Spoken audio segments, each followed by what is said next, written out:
सुप्रभात बेटा। आगे हम करने जा रहे हैं बेटे व्याकरण का है पाठ कारक।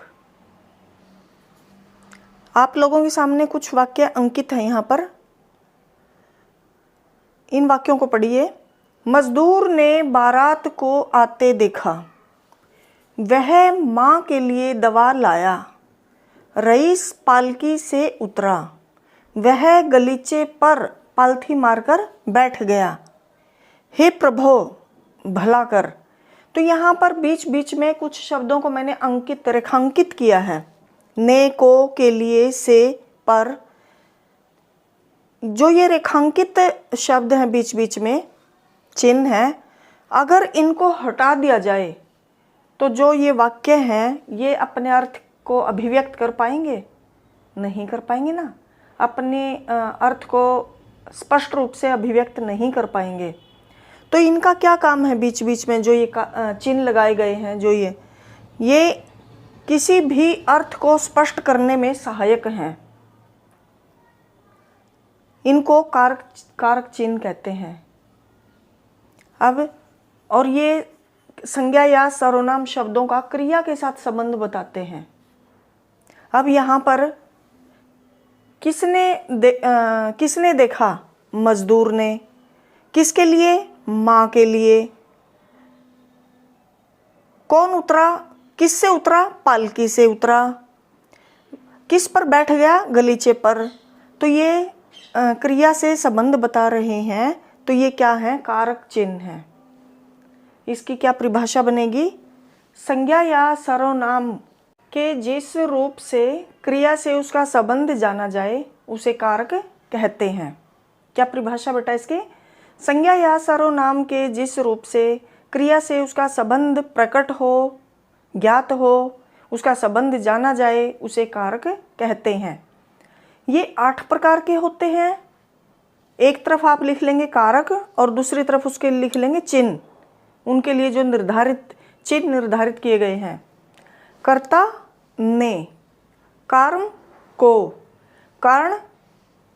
कारण से, के द्वारा, के वास्ते, संप्रदान को, के लिए, अपादान इसका भी कारक चिन्ह से होता है, लेकिन इसमें अंतर क्या है? कारण और संप्रदान में उसमें बिछोह होता है, अलगाव, ठीक है, बिछुड़ना पाया जाता है। से जुदाई का भाव होता है, ठीक है। संबंध काके की, रारेरी, नानेनी। अधिकरण में, पर। और संबोधन नंबर 8 संबोधन। हे, अरे, ओ, सुनो, मतलब किसी को संबोधित करते हैं जब हम पुकारते हैं। तो यहाँ पर हमने 2 ही कारक चिन्ह लिए हैं, कर्ता कारक। और कारक का क्या काम होता है बेटा? जो हमारी हिंदी भाषा है ये कारक प्रधान भाषा है। यानी कि कारक किसी भी वाक्य को समझने में सहायता प्रदान करते हैं। बिना कारक के हम कुछ भी नहीं समझ पाएंगे, सब कुछ अस्पष्ट सा हो जाएगा। तो ये किसी शब्द को पद बनाने का काम कारक ही करते हैं। अब जैसे शब्द क्या है? स्वतंत्र इकाई है शब्द, लेकिन जब उसमें उनको कारक परसर्ग के साथ जोड़ दिया जाता है तो वो पद बन जाता है। जैसे 3 शब्द हैं, देखो हमारे पास, राम, रावण, मारा। 3 शब्द हैं, तीनों का ही स्वतंत्र स्वरूप है, यानी कि अपना अर्थ दे रहे हैं तीनों। लेकिन जब हम बीच में परसर्ग लगा देते हैं, कारक चिन्ह लगा देते हैं, राम ने रावण को मारा, तो ये ने को बीच में लग जाते हैं तो क्या बन गया? ये पद बन गया।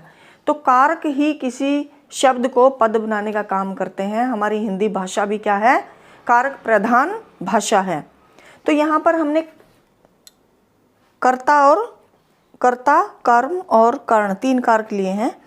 कर्ता कारक। कर्ता क्या होता है? किसी भी काम को करने वाला, यानी कि क्रिया का व्यापार जिसके द्वारा संपन्न होता है, जो काम करता है उसे कर्ता कारक कहते हैं। और इसका परसर्ग, इसका कारक चिन्ह, इसका विभक्ति चिन्ह क्या है? ने।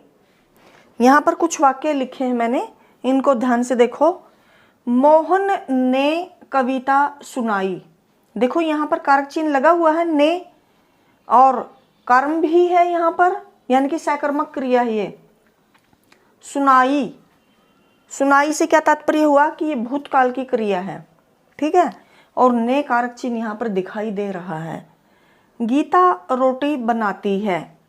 अब यहाँ पर गीता क्या है, कर्ता कारक है। रोटी बनाती है, ये बनाती है यानी कि वर्तमान काल का वाक्य है। यहाँ पर कारक चिन्ह दिखाई नहीं दे रहा है।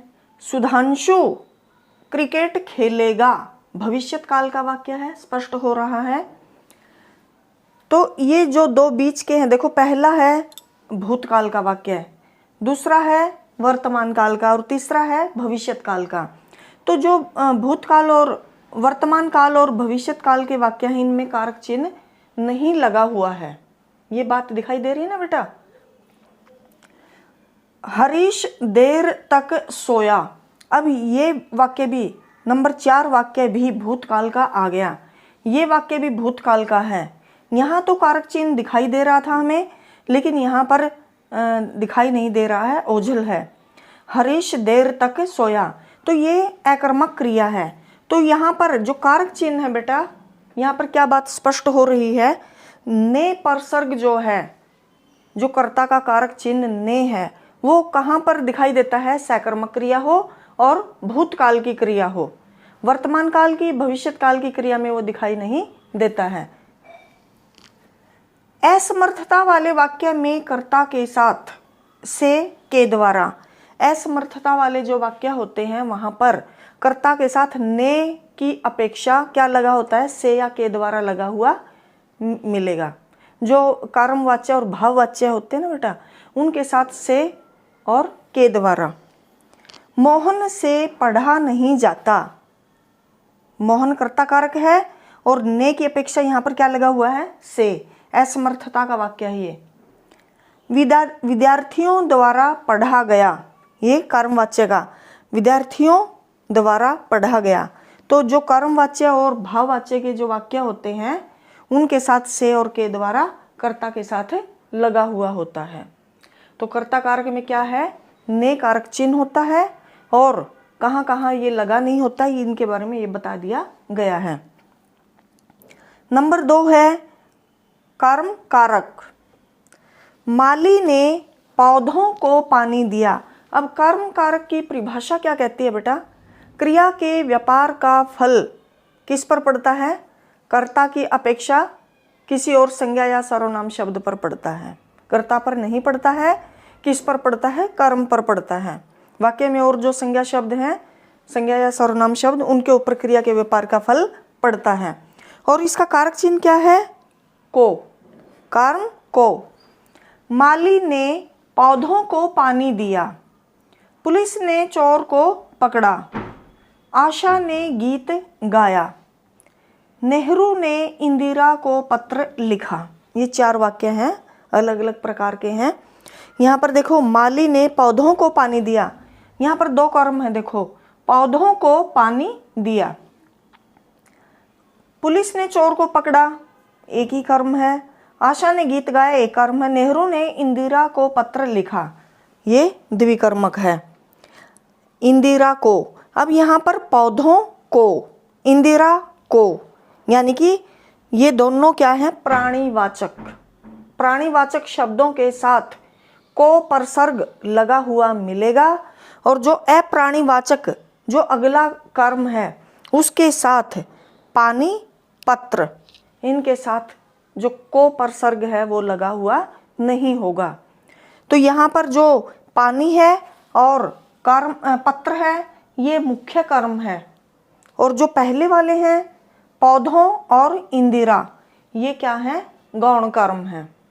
तो यहाँ पर ध्यान देने योग्य ये बात है कि प्राणीवाचक और अप्राणीवाचक, प्राणीवाचक के साथ को परसर्ग लगा होता है और अप्राणीवाचक के साथ नहीं लगा होता। इसके पश्चात है नंबर 3 कर्ण कारक। कर्ण कारक क्रिया का व्यापार, यानी कि जिसके द्वारा काम, किसी वाक्य में मतलब काम संपन्न होता है, क्रिया को करने का साधन के रूप में इसका प्रयोग होता है कर्ण कारक का। क्रिया किसके द्वारा संपन्न हो रही है। इसका कारक चिन्ह क्या है, से के द्वारा। यहां पर वाक्य है अंकित, पत्र के द्वारा सूचना मिलते ही वह आ गया। माँ ने चाकू से फल काटा। अच्छा, यहाँ पर देखिए, पत्र के द्वारा सूचना मिलते ही वह आ गया। तो सूचना किसके द्वारा मिली है, प्राप्त हुई है। सूचना मिलने का साधन क्या है, पत्र। माँ ने चाकू से, फल किसे काटा जा रहा है, चाकू से। फल काटने का साधन चाकू। रमा ने साग के साथ रोटी खाई। रमा ने साग के साथ, साग से, के साथ में भी के कारण हो जहाँ पर, के साथ हो, से के द्वारा, वहाँ पर कर्ण कारक होता है। आतंकवादी पुलिस की गोली से मारा गया। किससे मारा गया, पुलिस की गोली से मारा गया। तो यहाँ पर कारण है, तो यहाँ पर जो ये कर्ण कारक होगा। तो ये 3 कारक चिन्ह हैं, इनको आप अभ्यास कार्य में करने की कोशिश करेंगे। जो आपकी पुस्तक है, पुस्तक अभ्यास कार्य में इन 3 कारक को आप करेंगे। धन्यवाद। आगे के आगे करेंगे।